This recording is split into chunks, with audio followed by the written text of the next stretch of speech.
चेहरा आईना है और अच्छी सेहत चेहरे से आया होती है। रंग रूप कैसा भी हो, इसको सेहतमंद और जाज़िब नज़र कैसे बनाया जा सकता है, आइए माहिर से बात कर लेते हैं। अस्सलाम वालेकुम डॉक्टर साहिबा, ये बताइए कि खूबसूरत कैसे बना जा सकता है। वैसे तो खूबसूरती एक रेलेवेंट टर्म है, आप क्या कहती हैं? वालेकुम अस्सलाम। आपकी बात बिल्कुल ठीक है, लेकिन ये समझना बहुत ज़रूरी है कि खूबसूरती से हमारी क्या मुराद है। इसका मतलब सिर्फ ये नहीं है कि गोरा रंग है या फ़िज़िकली आप अट्रैक्टिव लग रहे हैं, बल्कि इसका मकसद ये है कि आप फ़िज़िकली कितने हेल्दी हैं।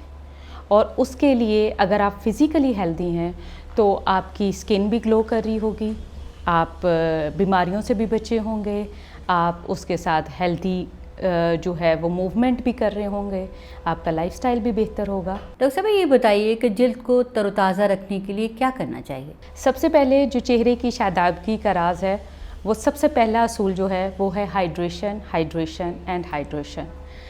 पानी का इस्तेमाल जितना ज़्यादा होगा, आपकी खूबसूरती और आपकी जिल्द उतनी ज़्यादा अच्छी होगी।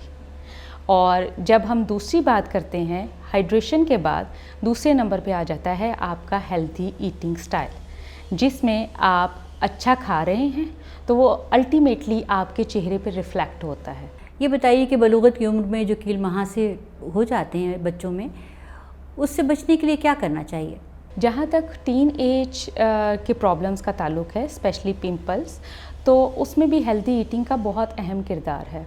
आपने ऑब्ज़र्व किया होगा कि इन रिसेंट ईयर्स बच्चों में जंक फूड का इस्तेमाल बहुत ज़्यादा बढ़ गया है।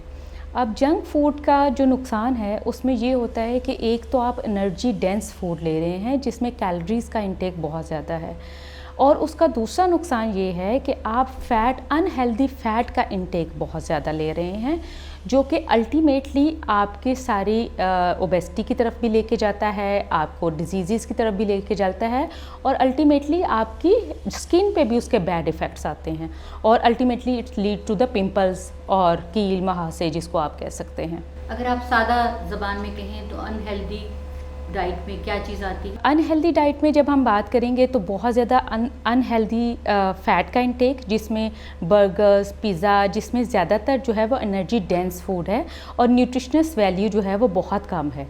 और जब हेल्दी फूड की हम बात करते हैं तो वेजिटेबल और फ्रूट्स इसका बेस्ट सोर्स है, क्योंकि वेजिटेबल और फ्रूट्स में ना सिर्फ आपका हाइड्रेशन लेवल स्किन का पूरा होता है, बल्कि इसके साथ साथ वेजिटेबल और फ्रूट्स में एंटीऑक्सीडेंट वाफर मिकदार में होते हैं, जो आपकी स्किन के लिए बहुत अच्छे हैं और आपकी स्किन ग्लो करती है। अगर आप हेल्दी ईटिंग नहीं ले रहे तो वो आपका डाइजेस्टिव सिस्टम डिस्टर्ब करेगा, कॉन्स्टिपेशन के इश्यूज़ होंगे, स्किन पे वो इफ़ेक्ट आएगा, ओबेसिटी की तरफ लेके जाएगा।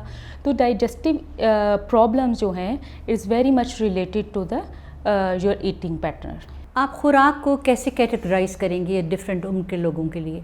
जब हम बात करते हैं टीनेज बच्चों की और बड़ी उम्र के अफराद की, तो हमारा हेल्दी पैटर्न जो है वो चेंज नहीं होता, उसमें वही हेल्दी ग्रुप एडेड होते हैं जो कि टीनेज बच्चों में एडेड हैं।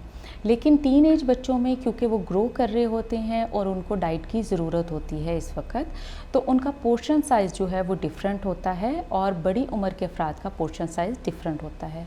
फॉर एग्ज़ाम्पल कि जब हम बड़ी उम्र के अफराद के लिए पोर्शन साइज़ डिफ़ाइन करते हैं, तो क्योंकि उनका डाइजेस्टिव सिस्टम ऑलरेडी कंप्रोमाइज़ होता है, तो हम उनका पोर्शन साइज़ छोटे छोटे मील्स में कन्वर्ट कर देते हैं कि वो थोड़ा थोड़ा मील लें, लेकिन 2 घंटे के बाद, 3 घंटे के बाद कुछ ना कुछ खाते रहें। उससे ये होता है कि उनका डाइजेस्टिव सिस्टम प्रॉपर्ली काम करता रहता है और इजीली डाइजेस्ट कर सकते हैं फूड को। क्या स्किन को तरोताज़ा रखने के लिए नींद भी बहुत ज़रूरी है? जी, नींद बहुत इम्पॉर्टेंट है। ये आपकी बात बहुत अच्छी है, क्योंकि हम इस टॉपिक पे बात करना बहुत ज़रूरी है, क्योंकि जब तक आपकी नींद प्रॉपर नहीं है, आपके जिल्द पे उसके इफ़ेक्ट नज़र आएंगे। ये जब हम जिल्द को स्पेसिफिकली डिफ़ाइन कर रहे हैं तो it's not about only the eating pattern, it's also about the healthy lifestyle. आजकल हमारे टीनेज बच्चे जो हैं वो रात को देर तक जागते हैं और दिन में सोते हैं। अल्लाह ताला और कुदरत ने एक निज़ाम रखा है जिसमें जब हम रात को सोते हैं तो हमारे मसल्स रिलैक्स करते हैं और हमारा ब्लड सर्कुलेशन जो है वो ऑल बॉडी पार्ट्स में पहुंचता है।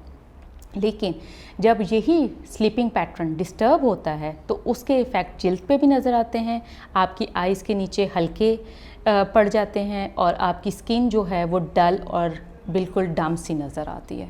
जी डॉक्टर साहिबा, आपकी मालूमात का बहुत बहुत शुक्रिया। जी नाज़रीन, हमारी सेहत हमारी तवज्जो की तालिब है। दे दीजिए अपने मामूलात में से थोड़ा सा वक्त अपने आप को।